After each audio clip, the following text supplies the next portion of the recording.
یہی نہیں، ایک اور پتھر بھی ہے، سن لیجئے معزز سامعین اکرام، ذرا غور کیجئے. حجر اسود ایک پتھر کا نام ہے. کعبہ مقدسہ، کعبہ معظمہ کے بیچوں بیچ ایک پتھر پیوست ہے. اس پتھر کی تعظیم ہر جماعت والا کر رہا ہے.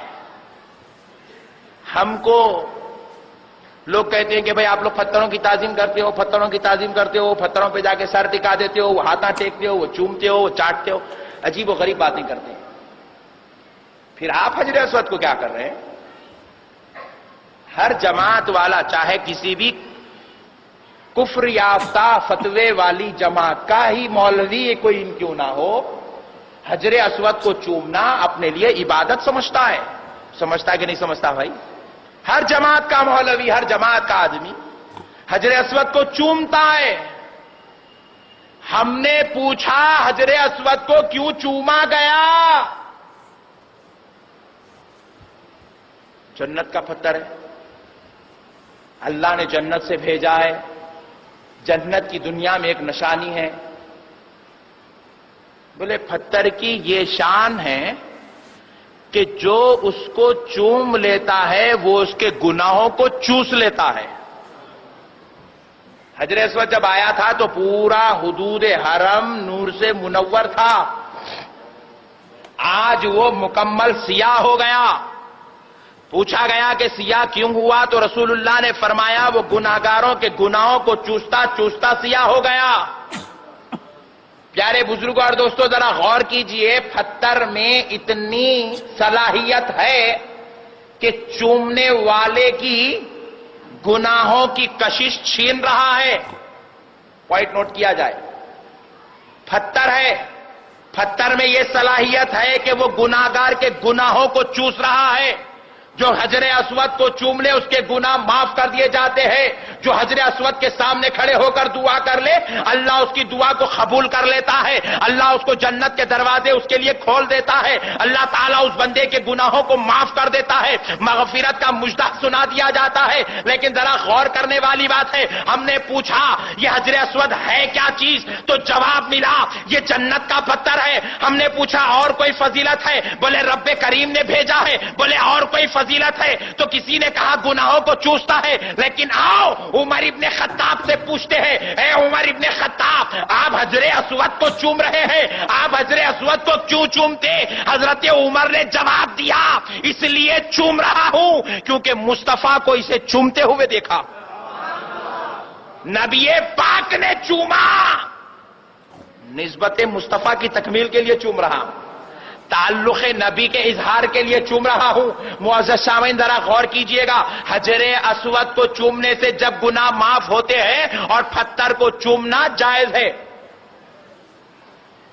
نسبت کیا ہے؟ جنت سے آیا ہے اس لیے چوما جا رہا ہے. پھر ولی کی مزار کو چومنا شرک کیسے ہو گیا؟ مزار پہ بھی تو پتھر ہی لگا ہوا ہے. اگر وہ جنت کا پتھر ہے چومنا جائز تو پھر ولی کی مزار کو چومنا بھی جائز، کیونکہ ولی جنت کے پتھر سے بھی زیادہ عظمت والی شے کا نام ہے. ولی اللہ وہ ہوتا ہے، حجر اسود کو نسبت جنت سے ہے، ولی کو نسبت جنت کے پروردگار سے ہے.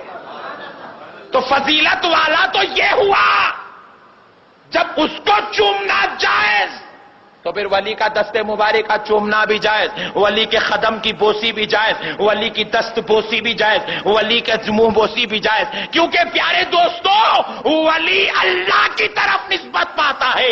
جو جنت کے نسبت پالے وہ اتنا ممتاز ہے کہ گناہگاروں کے گناہوں کو چوس لے. تو پھر جو خدا سے نسبت پا جائے اس کی عظمتوں کا عالم کیا ہوگا، اس کی شان کا عالم کیا ہوگا، اس کی رفعتوں کا عالم کیا ہوگا.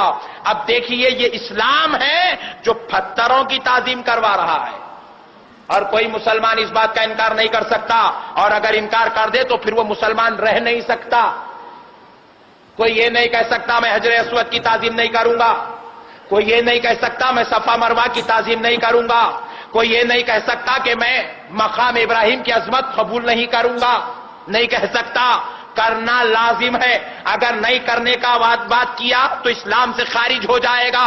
تو رب کریم بتا رہا ہے اگر ہمارا مذہب ہے, ہمیں تم خدا مانتے ہو, ہمارے بندے ہو, تو ان پتھروں کی تعظیم کرو, کیونکہ یہ پتھروں کو نسبت ہمارے محبوبوں سے ہو گئی ہے. تو پھر ان کی نسبتوں کا عالم کیا ہوگا؟ ان کی تعظیم تو حد سے زیادہ ہونا چاہیے جن کی نسبت خالق کائنات سے ہو رہی ہے. اللہ رب العزت سے نسبت ہو رہی ہے تو ان کی عزت, ان کی عظمت, ان کے ادب, ان کے احترام میں تو حد درجہ اضافہ ہونا چاہیے. اب آئیے ایک اور پتھر کی طرف لے چلتا ہوں. معزز سامعین کرام قربان جائیے کہ اللہ رب العزت لوگوں کو توفیق دے, لوگوں کو ہدایت دیے کہ اللہ نے ایک کعبے کا گھر بنوانے کا حکم دیا تو 1,24,000 پیغمبروں کے دور میں جب جب ضرورت پڑتی گئی نبیوں سے کعبے کی تعمیر رب نے کروائی, اور اب بندوں کو حکم دیا گیا کعبے کی عزت کرو. پوچھا مولا کعبے کی عزت کیا ہے؟ بولے اس کی طرف رخ کر کے عبادت کرو. اس سے بڑی عزت اور کیا چاہیے بھائی؟ یہ کعبے کی عزت ہے.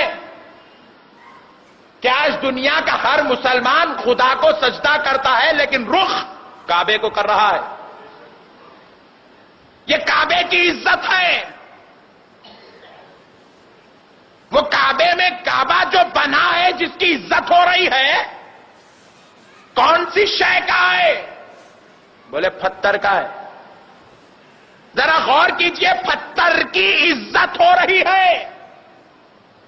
تھوڑی دیر کے لیے آپ سوچئے, آپ رخ پتھر کی طرف کر کے بیٹھے, پتھر کا ادب کر رہے ہیں. مسجد میں 2000 آدمی آ جائے تو ایک بھی ادھر پیٹ کر کے نہیں بیٹھتا, سب چہرہ کر کے بیٹھتے ہیں.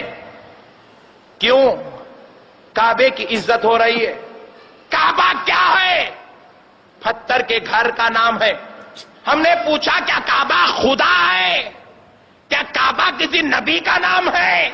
کیا کعبہ کسی ایسی عظمت والی شے ہے جو رب کریم نے سب سے زیادہ رتبہ دے دیا؟ یہ سوال کا جواب دینے کے لیے میرے مصطفیٰ نے بلال کو کعبے پہ چڑھا دیا, چڑھا کے بتایا یہ کعبہ نہ خدا ہے نہ نبی ہے, یہ پتھر کا گھر ہے. پتھر کے گھر کی اتنی عزت کیوں؟ جواب آیا کیونکہ یہ گھر کسی عام انسان کے ہاتھ کا بنایا ہوا نہیں, یہ نبیوں کے ہاتھوں سے بنا ہوا گھر ہے. نبیوں نے اسے تعمیر کیا, نسبت خدا کی طرف کر دی. گھر خدا کا ہے, تعمیر انبیاء کی ہے, اس لیے ادب کیا جا رہا ہے. اس کی طرف رخ کر کے خدا کو سجدے کیے جا رہے ہیں, سر ادھر کیا جا رہا ہے, سبحان ربی العظیم خدا کو پکارا جا رہا ہے, چہرہ اس کی طرف کیا جا رہا ہے, تلاوت قرآن خدا کے لیے کی جا رہی ہے, تعظیم ہو رہی ہے کعبے کی. نسبت خدا سے ہے, پتھر کی عزت کروائی جا رہی ہے. عبادت خدا کی ہے, پتھر کا احترام کروایا جا رہا ہے. تو پھر ذرا مجھے کہنے دیجئے, جب پتھروں کی طرف رخ کرنا تعظیماً جائز ہے, عبادت کے درجے میں ہے, تو پھر ولیوں کی طرف اگر کوئی رخ کر کے فاتحہ پڑھ دے تو بدعت کی کیا بات ہے؟ ولیوں کی طرف رخ کر کے فاتحہ پڑھ دے تو بدعت کی کیا بات ہے؟ ولیوں کی طرف رخ کر کے کعبے کی طرف پیٹ کر دے تو بری کیا بات ہے؟ اللہ کے ولی کی تعظیم ہے, اللہ کے ولی کا احترام ہے.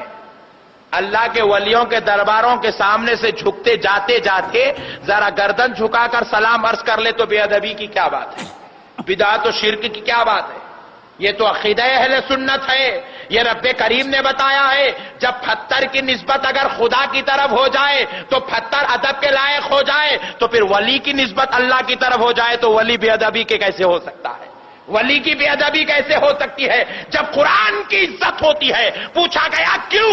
بولے اللہ کا کلام ہے. تو مجھے کہنے دو, اسے کلام اللہ کہتے ہیں اس لیے عزت کرتے ہیں, تو پھر اس کی بھی عزت ہونا چاہیے کیونکہ اسے ولی اللہ کہا جاتا ہے.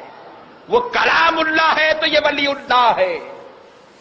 جب کلام اللہ کی عزت, ادب اور احترام جائز, تو پھر ولی اللہ کا بھی عزت, ادب اور احترام جائز ہونا چاہیے. خالی سمجھ کا پھیر ہے. لوگ اپنے گندے عقائد کو لے آ کر بھولے لوگوں کے سامنے بیان کر کے ان کے گمراہ کرتے ہیں. لیکن ایک اور پتھر ہے یہ آزمائش کے لیے رکھا گیا. یہ 4 جو پتھر میں نے سنائے یہ مکے میں ہے، ایک پتھر مدینے میں ہے. مکے کا پتھر عظمت بتا دی گئی اور مدینے کے پتھر کی عظمت کو چھپا دی گئی. پوچھا مولا اس کا ذکر، وہ چاروں پتھروں کا ذکر قرآن میں ہے، کعبے کا ذکر قرآن میں ہے، مقام ابراہیم کا ذکر قرآن میں ہے، صفا اور مروہ کا ذکر قرآن میں ہے، حجر اسود کا ذکر قرآن میں ہے، لیکن مولا یہ جبل احد کا ذکر قرآن میں کیوں نہیں ہے؟ رب کریم کی بارگاہ سے جواب آیا، اس لیے یہاں بندے کو آزمانا چاہتے ہیں. مقام ابراہیم کو نسبت ابراہیم علیہ السلام سے تھی، صفا اور مروہ کو نسبت ہاجرہ سے تھی، حجر اسود کو نسبت جنت سے تھی، کعبے کو نسبت انبیاء کے دست مبارکہ سے تھی. جبل احد کی عظمت کے صدقے جائیں نسبت خدوم مصطفیٰ سے تھی. نبی پاک رحمت للعالمین صلی اللہ تعالی علیہ وسلم جبل احد سے واپس تشریف لا رہے تھے. جنگ احد کے بعد جب حضور تشریف لا رہے تو جبل احد بھی رسول اللہ کے ساتھ چلنے لگا. کیا کرنے لگا بولیے؟ رسول اللہ کے ساتھ چلنے لگا.